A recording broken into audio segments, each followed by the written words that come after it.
Hello, this is Mike of the Enough Dice. This is the Kerbal Space Program. Oh, it's more of an aeronautical program at the minute. I'm going very fast. I'm going very, very fast. I was in fact going slightly faster than this. I was actually going over 1,000 meters a second. That's really fast. Although there's a lot of fire, there wasn't really that much. I'm not actually taking that much heat. It's just a lot of fire. I'm getting fire effects. So this is my B2 flyer, and I'm going to have to try and stop soon. And I've just taken a little jaunt from the Space Center over to the first of these magnetic anomalies. It's taken a lot less longer than I thought. I've been in flight about 3 minutes. I thought I'd not bother. This might not be the cleverest thing I've ever done. I thought I'd not bother. I'd just kind of quickly, do a summary, and because it's going to take so long to get to these magnetic anomalies and da. But actually,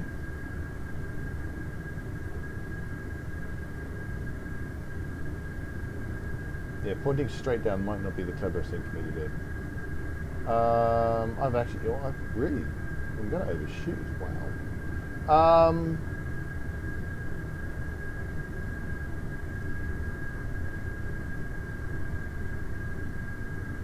And it turns out that if you go at 1,000 meters a second, about 2,000 miles an hour, it turns out you get there quite quickly. So there you go.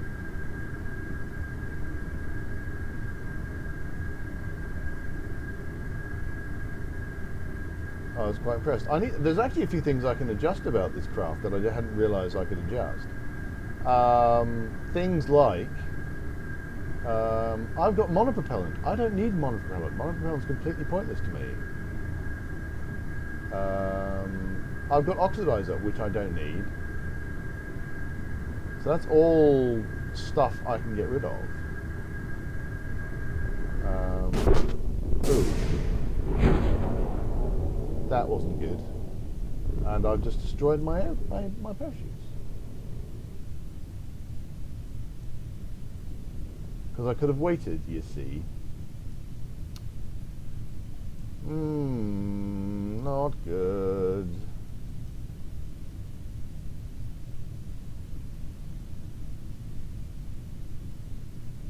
Okay, we are slowing down, however.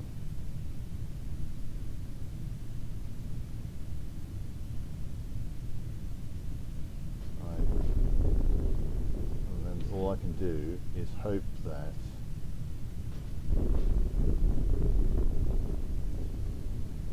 these guys will in fact survive.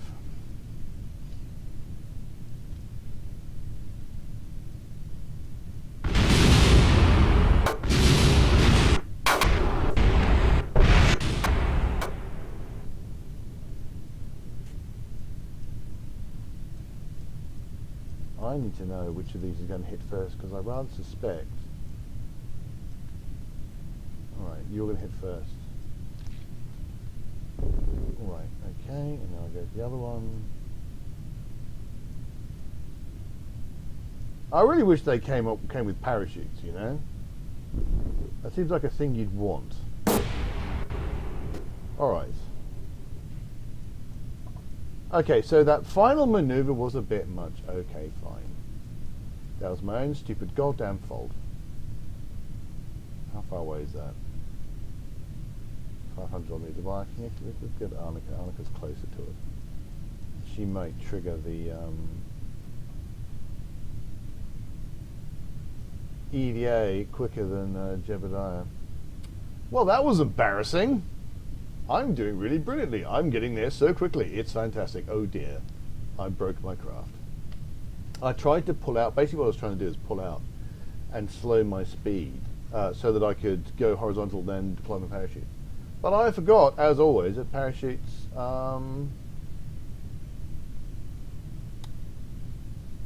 can only go so fast before they just break.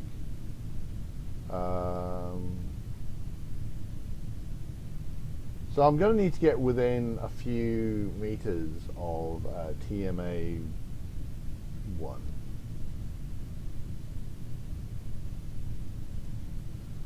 Oh, embarrassing.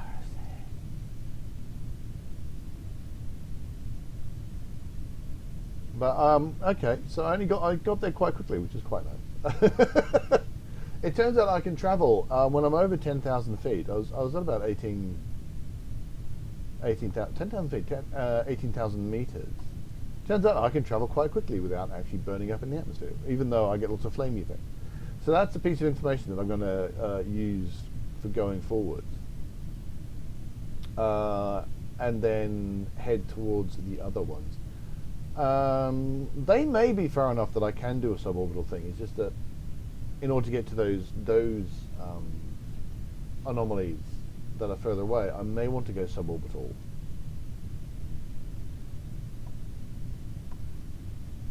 But I don't know if the SSTO rocket is going to do it.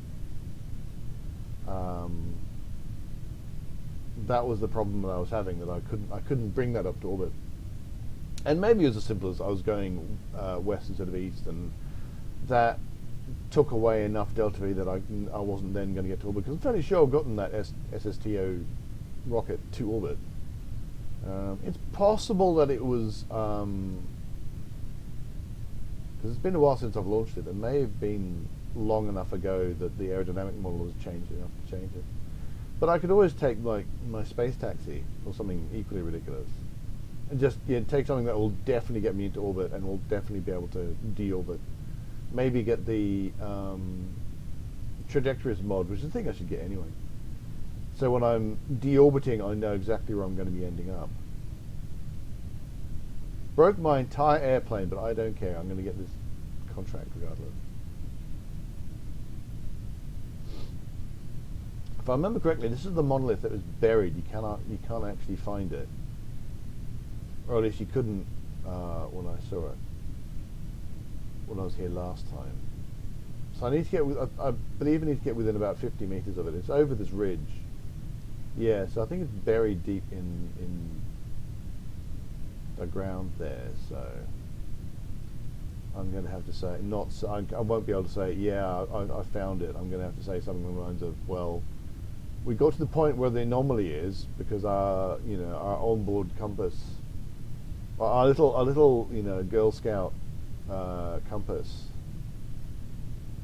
is going mental at this stage. Man, it's embarrassing.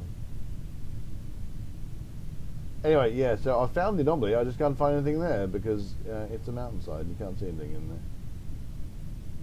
Coming up to within 50 meters. There we go. This is but no monolith. Maybe somebody buried it. Oh, right. Oh, that's taken into account. That's rather sweet. Yeah. So without, I could possibly do some camera clipping and see it, but here I am, no monolith. Right. Recover vessel, and by vessel I mean lone individual astronaut who somehow managed to survive bailing out at 200 meters a second onto hard mountain. But never mind.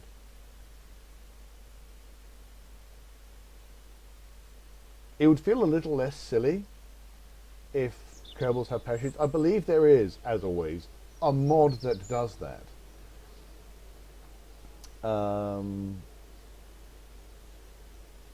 No XP gain, what a surprise. Now, am I close enough that I can actually... Oh, I might be. 1 part, 0 stages, Jebediah Kerman. There you go. And 0 other bits. Nah. It's all broken. Right, so now the question is... I hit N to go into the map mode. You don't go into map mode when you're in the kind of space center view. Right, so I've got 2 others I want to get, and they're about equidistant actually. There's this one which I've had my eye on for a while. And that's also in mountains. There's this one over here.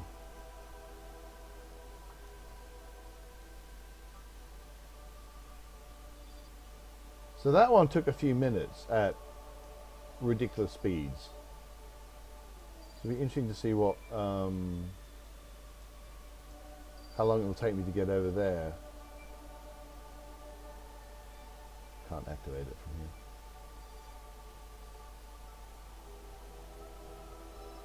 And the same with that one. And these are sufficiently so far that maybe I want to do it suborbitally, but I've just not been having good luck with that. I've been finding that quite difficult.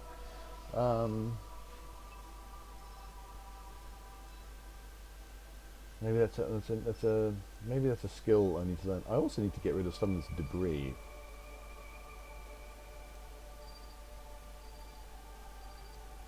Why am I keeping this around? I don't know.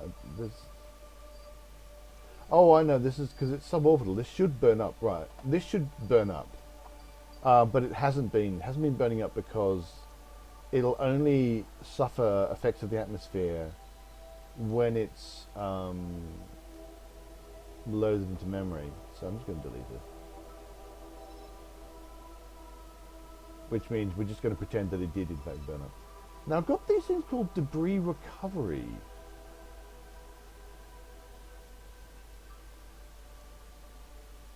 I don't know what these are.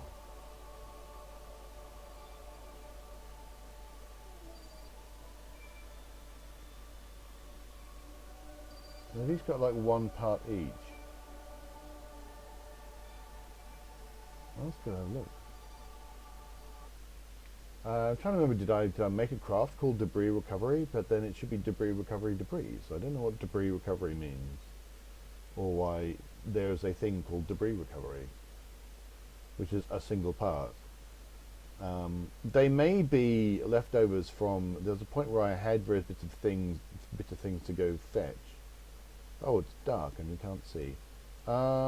It's just a bit of rockets.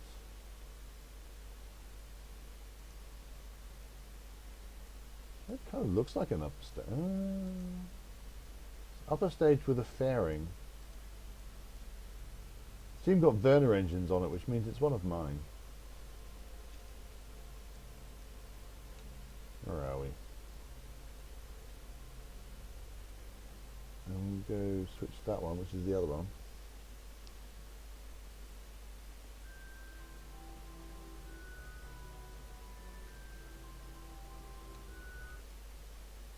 And this is also at night time, just to be handy. What are you? Hang on. Where's Planet Shine? And we're just I'm gonna bring up the vacuum ambient light. Oh, I see. This is a bit of a stack separator. Wow. Okay.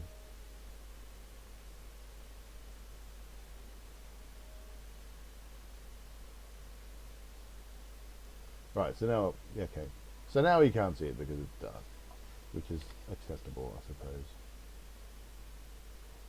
So I can get rid of those. I'm okay. So I need to decide whether or not I'm going to spend ages and ages flying to the other anomalies. Although it didn't take that long, to be honest.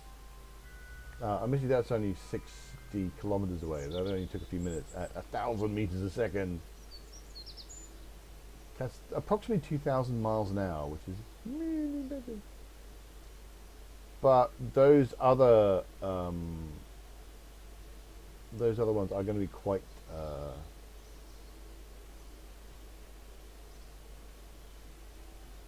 Don't need that anymore. Those other ones are going to be a fair distance away, so I need to decide what I'm going to do about those. I'm going to delete those the debris recovery ones. I'm really bad. I have to say I'm really bad at leaving things in orbit, which I really shouldn't do.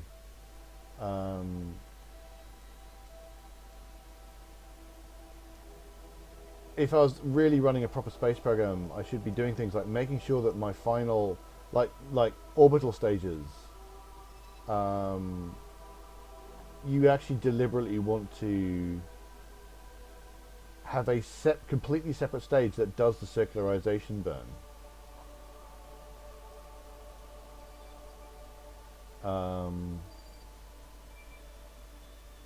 So the thing that gets you into orbit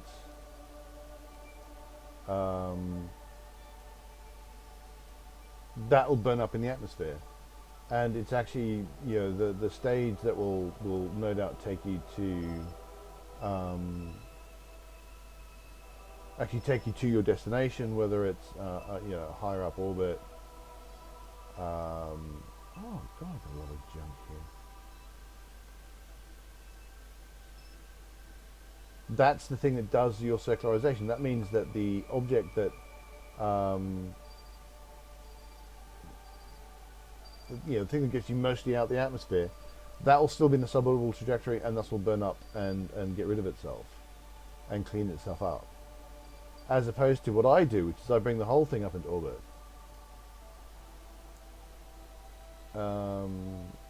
Meaning, and this junk just stays around.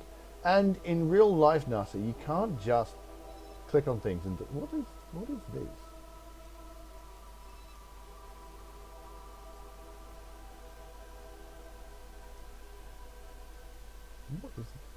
What is that trajectory? What is that? Something is doing a flyby. I wonder if that's an asteroid.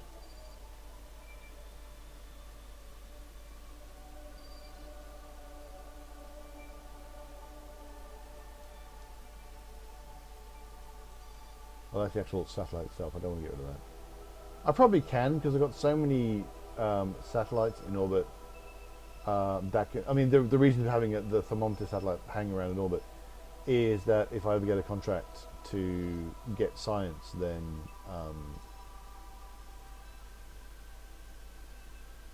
I can just do that very, very quickly. What is doing that flyby?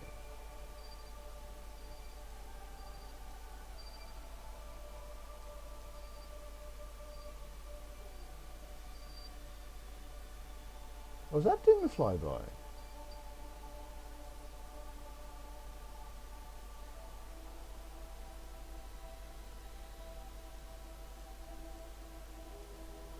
That was the thing I sent out ages ago. Go back to Kevin. No, that's not the thing doing the flyby. What is doing that flyby?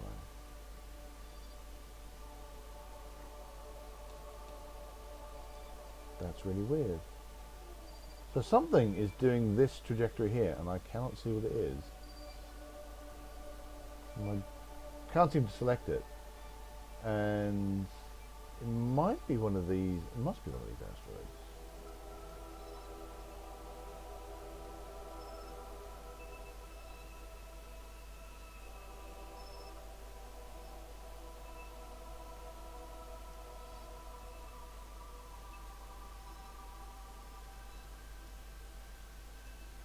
That looks to be the only one that's in about the right place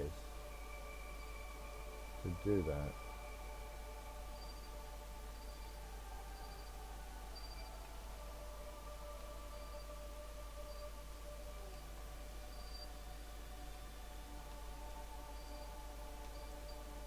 But I don't know. I don't know if that is it. And is that the Moho probe? No, I don't think so. I do not know what is. There's a weird trajectory that I do not understand. Unless it is that Moho probe. How very strange. Anyway, that's enough babbling. I've been babbling for ages now. So I need to decide whether or not I'm going to go spending time and effort wandering around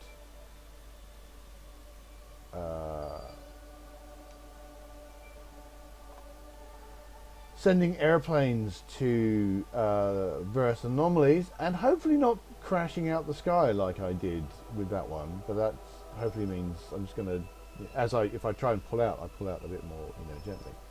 I've tidied up some debris, so I've been nice and tidy. And so on that note, I'm going to say thanks very much for watching.